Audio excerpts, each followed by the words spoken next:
SM Store, amanah dalam muamalah. Warahmatullahi wabarakatuh. Innal hamdalillah nahmaduhu wa nasta'inuhu wa nastaghfiruhu wa nastahdihi wa na'udzu billahi min shururi anfusina wa min sayyiati a'malina. Man yahdihillahu fahuwal muhtad wa man yudlil falan tajida lahu waliyyan mursyida. أشهد أن لا إله إلا الله وحده لا شريك له وأشهد أن محمدا عبده ورسوله.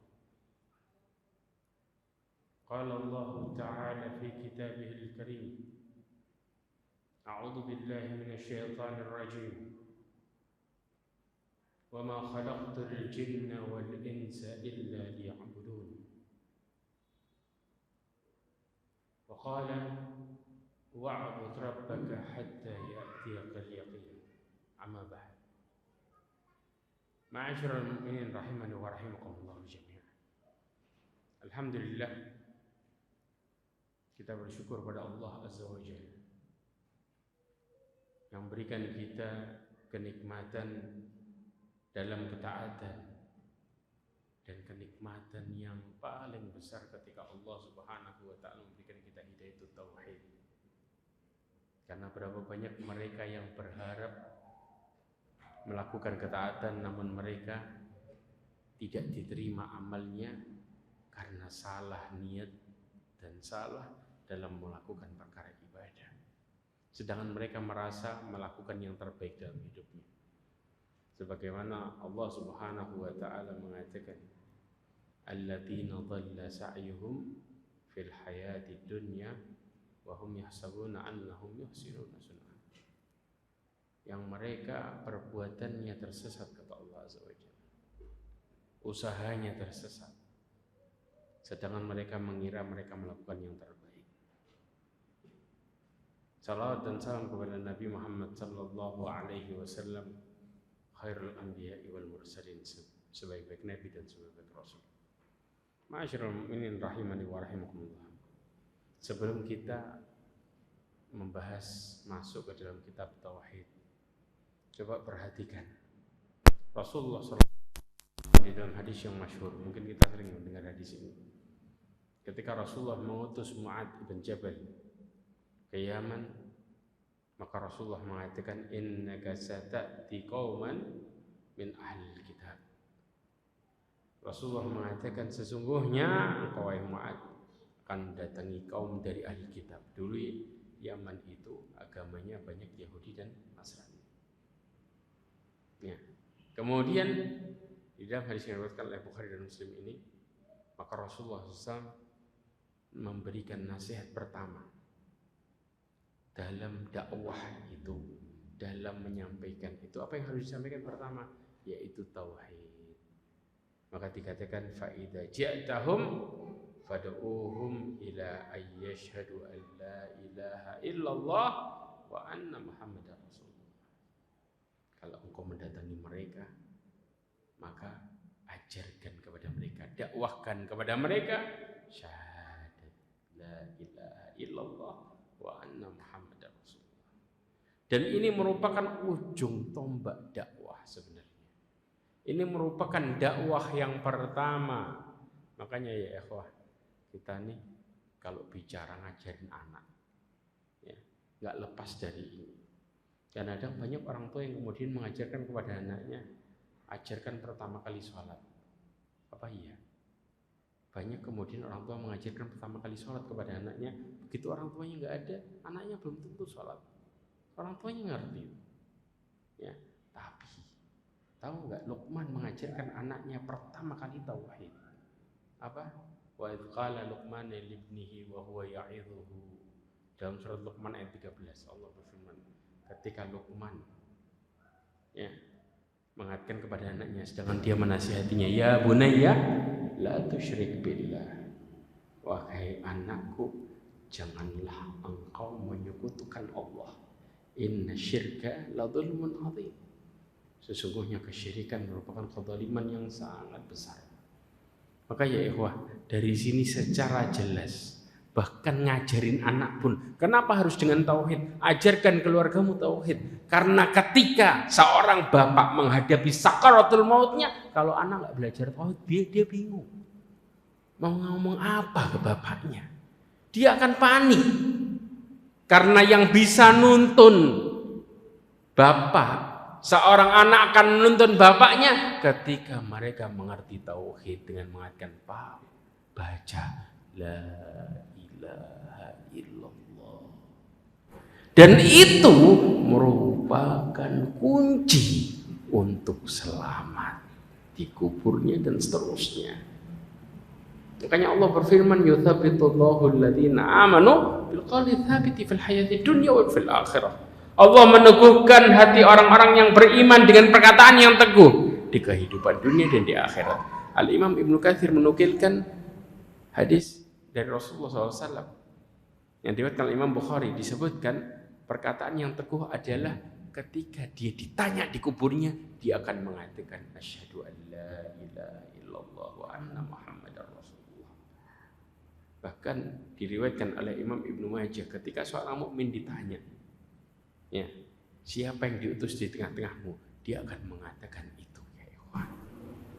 Ini menunjukkan pelajaran tauhid, perkara yang sangat besar dan pokok dalam hidup ini.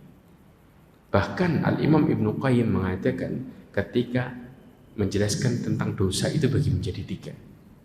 Ya, sesungguhnya Allah Subhanahu wa taala kelak akan membagi dosa itu dawawinu thalatha, 3 bagian. Di akhir perkataannya dikatakan apa? Gak akan pernah masuk surga nafsul musyrikah. Seorang musyrik tidak akan.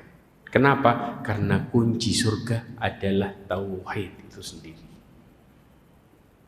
Makanya Allah Subhanahu wa taala mengatakan dalam Al-Qur'an, la tufattahu lahum abwabus samai wa la yadkhuluna al-jannata hatta yalijal jamalu fi sammil khiyat. Ayat ini dibaca oleh Rasulullah ketika menjelaskan tentang rentetan sakaratul maut. Antum bisa bayangkan ketika seseorang itu dicabut nyawanya, kemudian naik ke atas sampai di pintu langit pertama. Orang-orang musyrik ini, malaikat minta izin untuk dibukakan pintu langit pertama. Maka kemudian Rasulullah membacakan ayat ini. Orang-orang yang mengingkari ayat-ayat Allah Subhanahu wa taala, apa ganjarannya? Mereka tidak akan pernah dibukakan pintu langit dan gak akan pernah masuk surga sampai onta masuk ke lubang jarum. Dikatakan berarti apa? Mustahil. Jelas ya ikhwan. Maka inilah rentetan bagaimana kemudian seseorang seharusnya memperhatikan perkara tauhid yang paling pokok. Dan bahkan ketika Rasulullah SAW mengatakan al-iman bid'un wa sab'una syu'bah. Iman itu 70 sekian bagian. Di riwayat yang lain 60 sekian bagian. A'laha qaulu syahadat la ilaha illallah. Paling tinggi keimanan itu syahadat la ilaha illallah. Paham? Kemudian wa adnaha, dan paling rendahnya keimanan imatatul adza anit thariq. Menyingkirkan sesuatu yang membahayakan dari tengah jalan ke pinggir. Maka kemudian para ulama mentafsiri hadis ini dengan mengatakan apa? Dengan mengatakan seseorang 70 sekian bagian iman tidaklah semuanya diterima kecuali dengan tauhid. Jadi kalau seseorang kemudian menyingkirkan sesuatu dari tengah jalan ke pinggir, itu gak bakal diterima kalau mereka tidak karena Allah. Intinya semua terjadi dengan baik, itu pokok setiap cabang keimanan, syaratnya adalah tauhid. Kebayang ya ikhwan? Jadi semua linear hidup kita ini nggak lepas dari itu. Makanya tentang hadis ketika Mu'adz bin Jabal berdakwah, ada beberapa riwayat. Di antaranya riwayat Imam Bukhari juga dikatakan, "Falyakun awwalu ma tad'uuhum ilaihi ibadatullah." Maka hendaklah engkau pertama kali berdakwah kepada mereka tentang beribadah kepada Allah Azza wa Jalla. Di riwayat yang lain dikatakan, "Falyakun awwalu ma tad'uuhum ila ayyuhidullah maka hendaklah pertama kali engkau berdakwah kepada mereka untuk mentauhidkan Allah. Jadi semua riwayat-riwayat ini semua menjelaskan tentang pertama kali tauhid. Tauhid itu yang terjadi. Yang berikutnya, coba perhatikan, ada seseorang yang mereka bermaksiat kepada Allah Azza wa Jalla dan mereka tidak memiliki kecuali hanya tauhid. Coba perhatikan di sini. Hadis ini diriwayatkan oleh Imam Ahmad dan sanadnya sahih, dan juga diriwayatkan oleh Abdullah bin Mas'ud dari Abu Hurairah radhiyallahu anhu bahwasanya Nabi sallallahu alaihi wasallam menceritakan, kenapa? Anna rajulan lam ya'mal minal khairi syai'an qat illa tauhid. Ada seseorang yang tidak melakukan kebaikan sama sekali kecuali bertauhid. Paham ya? Jadi hidupnya selalu dia pusatkan karena Allah, tapi dia nggak punya kebaikan. Paham? Saking takutnya dia sampai mewasiatkan sama keluarganya wasiat yang aneh. Apa wasiatnya? Maka dikatakan falamma hadarathul wafah, ketika datang kematian itu, apa yang terjadi ya ikhwah? Idza ana mitu, kata orang ini, kalau saya mati nanti, fakhuduni wahruquni, maka kemudian tolong ya ambil jasadku kemudian bakar. Bayangin wasiatnya, dibakar. Kemudian apa? Hatta tada'uni humamadan, sampai biarkan aku jadi apa? Jadi abu. Sudah sampai habis tuh jasad. Kemudian ditambahin lagi thummat hanuni, kemudian tuh sisa tulangnya dideplok. Untuk bisa bayangin, biar jadi apa? Benar-benar jadi abu habis. Jadi gak ada sisa sama sekali. Disuruh deplok lagi. Kalau kita bilang apa? Deplok itu bahasa Indonesianya? Hah? Ditumbuk persis. Subhanallah. Kemudian akhirnya thummat runi fil bahr, kemudian tebar abuku di laut. Kapan? Fi yaumin rahim, di hari angin bertiup kencang. Kebayang ya ikhwah, wasiat yang aneh. Kemudian akhirnya qala fa fa'alu bihi dzalik, maka mereka pun ahli warisnya mengikuti wasiat yang meninggal. Apa yang terjadi? Qala fa idza huwa fi qabdatillah, maka ternyata dia dalam posisi genggaman Allah Azza wa Jalla. Ditanya sama Allah. Faqala Allah Azza wa Jalla, Allah tanya sama dia, ma hamalaka ala ma sana'ta, apa yang membuatmu, ya, apa yang membawamu sampai engkau melakukan perkara ini? Disuruh bakar, habis dibakar ada sisanya disuruh numbuk, setelah ditumbuk habis itu dilempar ke posisi angin yang sangat kencang di laut. Kata dia satu alasannya, makhafatuka, diriwayatkan makhafata adab. Kemudian faghafarallahu lah, aku takut adabmu ya Allah. Takut, dia paham dia banyak dosa. Maka kemudian dia mengatakan, aku takut adabmu. Kata Allah apa? Sekarang aku ampuni engkau. Kebayang ya ikhwah, ini yang terjadi. Kenapa? Karena dalam hidupnya dia selalu balik sama Allah, tapi dia nggak melakukan amal saleh. Itu permasalahan besarnya. Dulu ini terjadi, dulu kita nggak berbicara tentang umatnya Rasulullah SAW. Dulu, kebayang ya ikhwah, bagaimana kemudian Rasulullah menceritakan dia cuma punya tauhid. Bahkan ada seseorang ya yang Rasulullah SAW katakan dia mendatangi Allah Subhanahu wa taala dengan sebesar bumi dosa.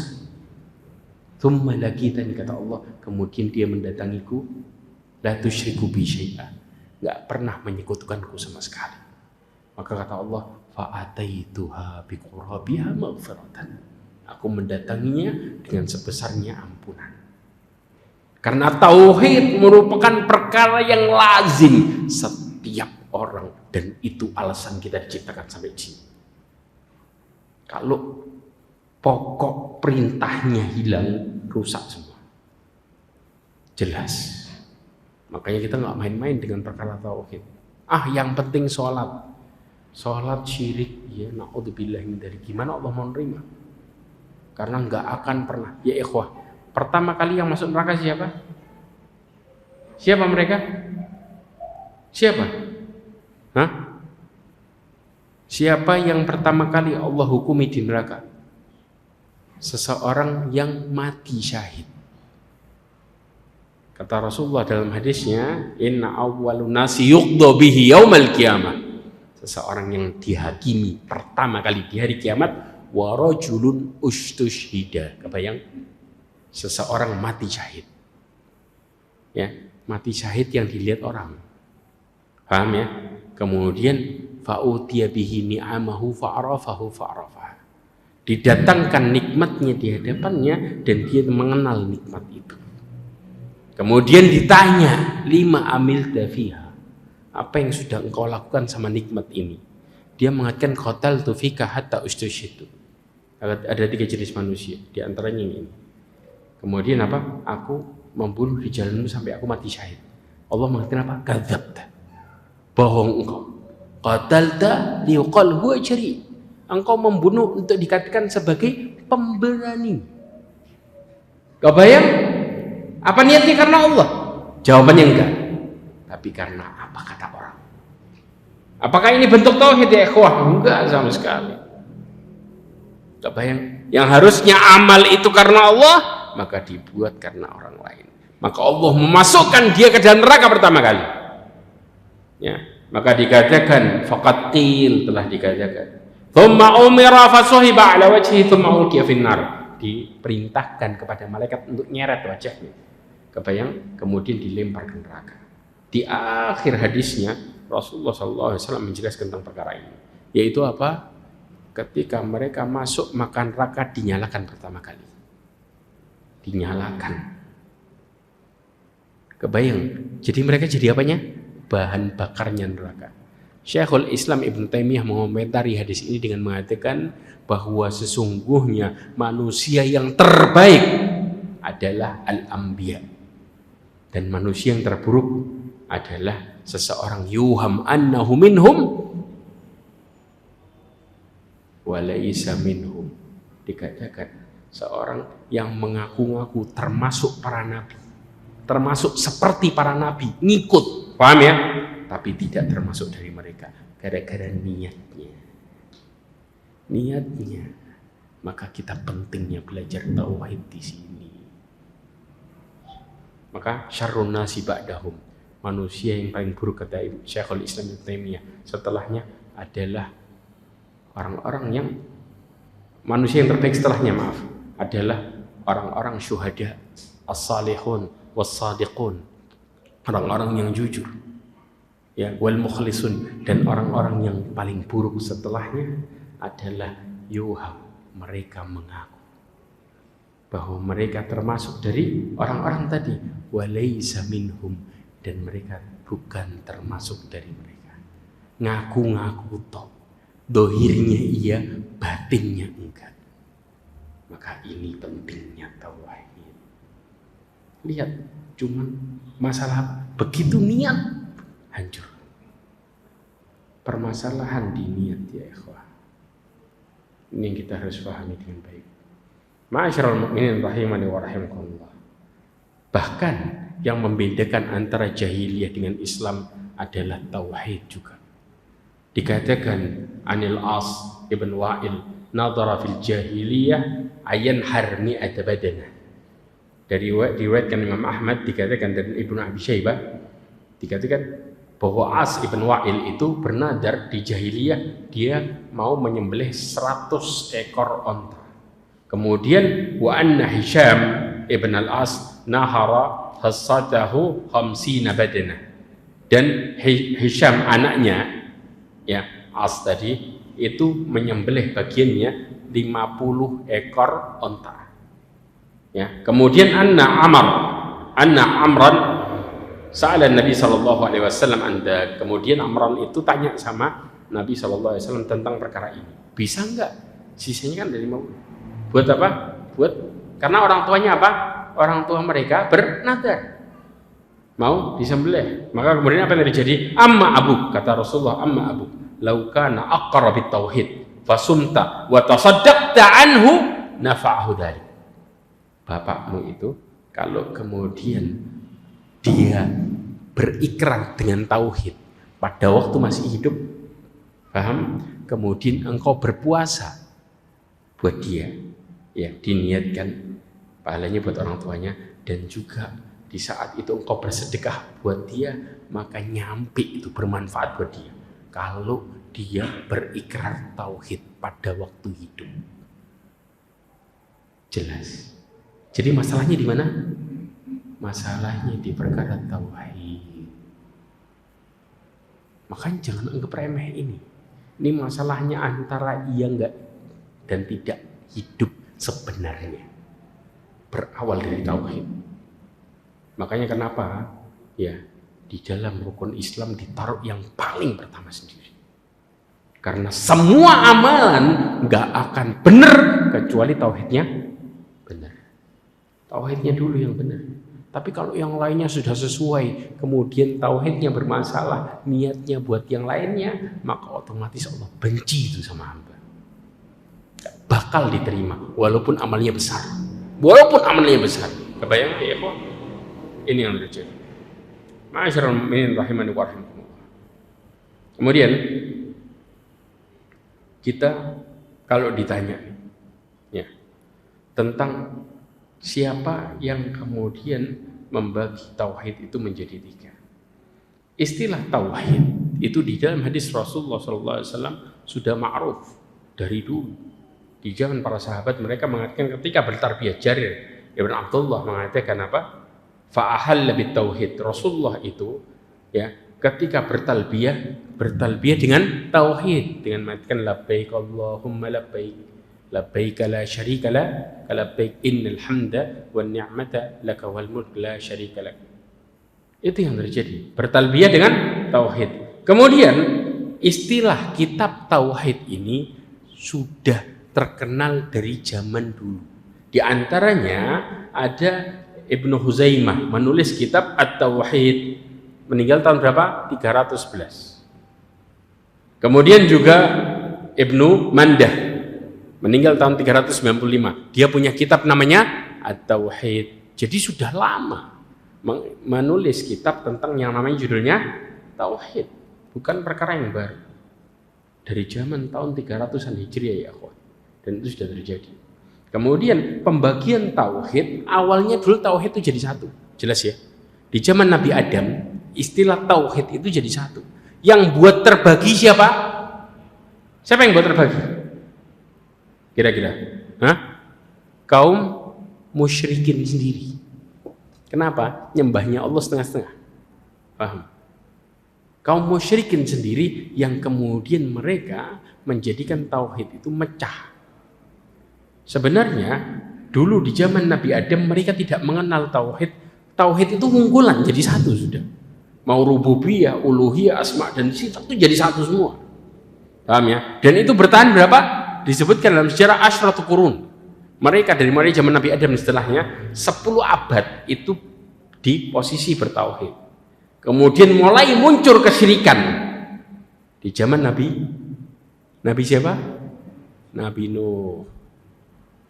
Nabi Nuh, mereka ini nyembah siapa sebenarnya? Rububiyahnya nyembah siapa? Allah. Tapi giliran uluhiyahnya bermasalah. Mereka menjadikan patung-patung itu semua sebagai perantara. Siapa yang mecah di sini? Orang-orang kaum musyrikin sendiri. Awal kesyirikan yang terjadi seperti itu ya ikhwan. Mereka kalau ditanya siapa yang mereka sembah? Allah. Maka Allah mempersaksikan dengan mengatakan wa ma yuqarribuna illallahi zulfa. Dan tidaklah patung ini menjadi pendekat antara kami dengan Allah sedekat-dekatnya. Kita sudah bahas di Qawaidul Arba'in. Ya, menjadi pendekat dengan sedekat-dekatnya. Ini yang terjadi. Ya, makanya Allah Subhanahu Wa Taala berfirman, kaum musyrikin Arab di saat itu kondisinya di dalam surat Yusuf ayat 106. Allah mengatakan, wa ma yu'minu aktsaruhum billah illa wa hum musyrikun. Allah mengatakan dan sebagian besar dari mereka itu tidak beriman kepada Allah. Tauhid yang dimaksud ini Allah mengistilahkannya dengan iman. Paham ya? illa wahum musyrikun, kecuali mereka dalam keadaan mempersekutukan Allah Azza wa Jalla. Dengan apa? Jadi ini patung penyampai. Allah nggak mau. Dulu nggak ada kayak gitu. Di awal Nabi Adam itu mengajarkan kepada anak cucunya, nggak ada istilahnya sampein ke Allah gini, nggak ada ya ikhwah. Langsung disuruh minta dari awal, sudah langsung minta sama Allah. Mereka menyembah langsung kepada Allah SWT, mendekatkan diri dan mengakui semua yang terjadi karena Allah dari pertama. Jelas sampai di sini ya. Kemudian Allah Subhanahu wa taala ya menjelaskan tentang perkara bagaimana kesyirikan yang terjadi. Kesyirikan mereka kepada Allah Subhanahu wa taala disebutkan mereka menyembah selain Allah, yaitu apa? Rusaknya di sisi tauhidul ibadah. Itu rusaknya yang disebut sekarang sebagai tauhid uluhiyah. Itu rusaknya di sisi itu. Ya. Kemudian juga pembagian tauhid itu secara otomatis ya menjadi titik di mana apa? Mereka nyembah sebagian-sebagian. Padahal Allah Subhanahu wa taala berfirman, lihat perintah Allah di dalam surat Al-Baqarah ayat 21 sampai 22. Jadi satu. Apa perintah Allah? Ya ayyuhan nasu ubudu rabbakumul ladzi khalaqakum wal ladzina min qablikum la'allakum tattaqun. Alladzi ja'ala lakumul arda firasyan was samaa'a binaa'a wa anzala minas samaa'i ma'an fa akhraja bihi minats thamarati rizqan lakum. Terakhirnya apa? Fala taj'alu lillahi andada wa antum ta'lamun. Jelas posisinya. Allah nyebutin tentang rububiyah, uluhiyah, asma dan sifat. Betul enggak? Jadi satu kondisinya. Ketika Allah mengatakan beribadahlah kalian kepada Allah yang menciptakan kalian dan orang-orang sebelum kalian. Ketika Allah mengatakan menciptakan kalian, berarti apa di sini? Rububiyah. Kemudian Allah mengatakan yang menjadikan kalian tanah apa? Hamparan. Ya. Kemudian apa? Dan langit sebagai atapnya. Ya. Kemudian diturunkan dari langit air. Allah ngatur rububiyah. Ya, fa akhraja bihi minas samawati rizqan lakum. Ar-Razzaq. Disebut apa? Asma dan sifat. Di akhirnya fala taj'alu lillahi andada wa antum ta'lamun. Berarti tauhid uluhiyah. Allah sudah jelasin jadi satu semuanya. Tapi kaum musyrikin mecah itu. Jadi dikatakan mereka nyembahnya sama siapa? Allah. Tapi apa? Nyampein nik patung supaya mendekatkan kami sama Allah. Ya, kenapa? Karena ngerasa ini orang-orang soleh ini tadi doanya mustajab, mereka belum tentu. Ini bahaya. Bahaya ya ikhwah. Di antara fatwanya Syekh Shalih Al-Utsaimin mengatakan apa? Seseorang yang mereka minta sama orang lain untuk didoakan untuk kepentingan pribadi bukan perkara yang baik. Hati-hati. Kenapa? Kenapa? Syekh Shalih Al-Utsaimin mengatakan bahwa Rasulullah SAW pernah berikrar ya, mengambil baiat kepada para sahabatnya dengan mengatakan janganlah kalian minta bantuan sama manusia. Sampai Rasulullah SAW ketika jatuh barangnya, Rasulullah langsung turun dari tunggangannya dan ngambil sendiri, ngasih contoh.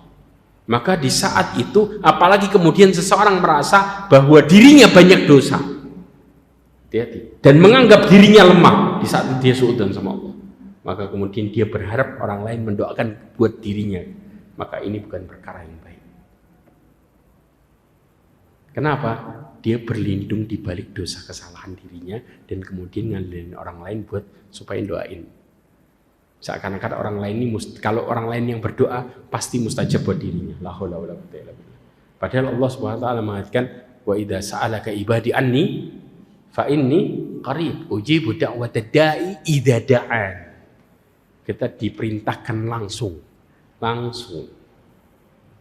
Dan inilah pelajaran tentang tauhid uluhiyah. Ma'asyiral mukminin rahimani wa rahimakumullah.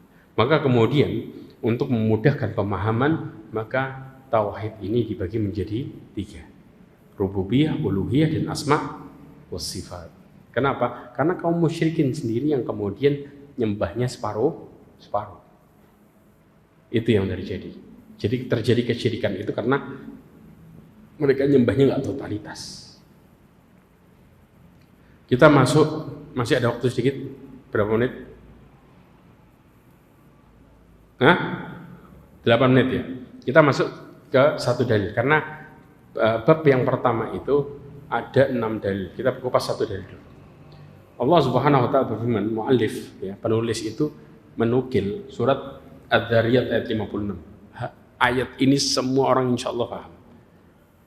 Kenapa? Asas hidup, asas perintah awal. Allah mengatakan apa? Wa ma khalaqtul jinna wal insa illa liya'budun. Kenapa mu'alif menukil ini? Yang pertama, perintah ibadah itu bukan cuma sekedar buat manusia, tapi juga mukallaf bagi para jin. Makanya Allah mengatakan wa ma khalaqtul jinna wal insa illa liya'budun. Dan juga ya dikatakan bahwa jin itu ya, Nabi itu Rasulullah SAW diutus bagi mereka itu apa? Rasul yang sama, Nabi yang sama. Makanya Rasulullah SAW diutus untuk seluruh alam. Maka kemudian diutus untuk para jin. Kapan dakwah pertama kali Rasulullah kepada para jin yang buat mereka masuk Islam? Kapan?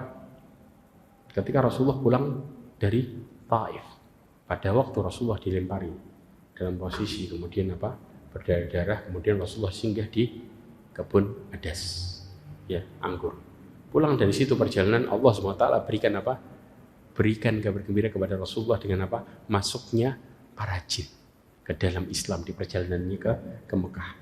Ini yang buat Rasulullah jadi semangat terus untuk berdakwah di antaranya. Ya.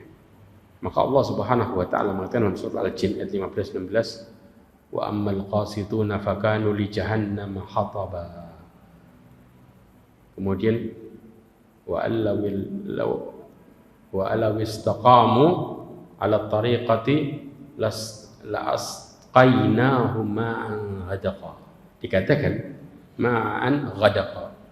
Adapun kaum jin itu yang menyimpang dari kebenaran, maka mereka menjadikan kayu api bagi neraka jahanam. Artinya apa? Jadi bahan bakar. Kemudian apa? Dan bahwa jika mereka itu lurus di atas jalan Islam yang benar, ya, maka kami akan berikan mereka minuman dari air yang menyegarkan. Ya, kepada mereka air yang menyegarkan. Ma'asyarul mu'minin rahimani wa rahimakumullah. Air yang segar ini yang dimaksud adalah rizki yang banyak. Kemudian jin itu juga memiliki aliran berbagai macam, sama kayak manusia, sama, nggak ada bedanya. Maka kemudian Allah Subhanahu wa taala berfirman tentang para jin di dalam surat Al-Jin ayat 11. Allah mengatakan wa anna minnas salihuna wa minna duna dzalika kunna tara'iqa qidada. Kata Allah Subhanahu wa taala, ya, di antara kami ada orang-orang yang saleh dan ada orang-orang yang tidak demikian. Maksudnya mereka musyrik, mereka ingkar, maksiat, ya. Dan kami menempuh jalan yang berbeda-beda. Itu yang terjadi. Bahkan Al-Imam Ibnu Katsir meriwayatkan dari A'mash menjelaskan tentang pernah jin itu ditanya tentang fa'ammar rafidah fikum, bagaimana Syiah Rafidah di kelompok kalian. Apa kata mereka? Qala syarruna, paling buruknya kaum jin itu adalah Syiah Rafidah. Paling buruknya. Gak bayang, itu kesaksiannya para jin. Dan ini yang dinukil oleh Al-Imam Ibnu Katsir ketika bertanya tentang bagaimana kehidupan jin itu. Makanya ma'asyarul mu'minin rahimani wa rahimakumullah, apakah kemudian pertanyaannya syariat, cabang-cabang syariatnya sama? Ya, inti syariatnya sama, tapi cabang-cabangnya terkadang belum tentu sama. Dan ini dikatakan oleh Imam Zarkashi. Ya, dia berkata, ya, di dalam kitab Al-Bahr Muhit fil Usul Fiqh disebutkan cabang-cabang syariatnya belum tentu sama antara manusia sama jin. Contoh, sebagian jin itu diberikan kekuatan untuk bisa terbang di udara. Maka kemudian mereka diperintahkan untuk berhaji dengan cara apa? Terbang. berangkatnya terbang. Kalau manusia nggak bisa ya ikhwah. Makanya berbeda di sini. Perintah dan syariatnya berbeda. Sebagaimana Allah berikan kepada jin kekuatan yang tidak diberikan kepada manusia. Ya. Kemudian yang kedua, kalau kita bicara tentang ibadah, al-ubudiyah, ya, makna dasar ibadah adalah hina dan rendah serta tunduk. Kita bicara ibadah, ya, wa ma khalaqtul jinna wal insa illa liya'budun. Ini pengertian ibadah. Ya. Kemudian secara istilah Syekhul Islam Ibn Taimiyah mengatakan al-ibadah huwa ismun jami' likulli ma yuhibbuhu Allah wa yardah minal qaul wal a'mal al-batiniyah wal zahirah. Dikatakan ismun jami', satu kata yang mencakup semua apa? Semua amalan yang Allah cintai dan Allah ridhai. Dari mulai perkataan, perbuatan, baik yang nampak ataupun yang tersembunyi, semua disebut ibadah. Jelas? Nah, kemudian dari sini ya ikhwah, maka kita pahami kalau Allah ridho terhadap semua dan niat kita karena Allah, maka ibadah terjadi. Karena ibadah diterima karena dua hal. Saya tutup dengan ini, yaitu dengan apa? Ikhlasun niyah, yang kedua al-mutaba'atu sunnah. Dua perkara inilah yang kemudian menjadikan ibadah diterima. Mudah-mudahan ini jadi motivasi buat kita semua untuk selalu memperbaiki tauhid kita kepada Allah Azza wa Jalla, dan mudah-mudahan Allah SWT menjauhkan kita dan keturunan kita dari kesyirikan sebagaimana yang diucapkan oleh Nabi Ibrahim, wajrubni wa baniya an na'budal asnam. Dan kemudian mudah-mudahan Allah tutup hidup kita semua dengan husnul khatimah. Subhanakallahumma wa bihamdika asyhadu an la ilaha illa anta astaghfiruka wa atubu ilaik. Wa akhiru da'wana alhamdulillah wassalamu alaikum warahmatullahi wabarakatuh.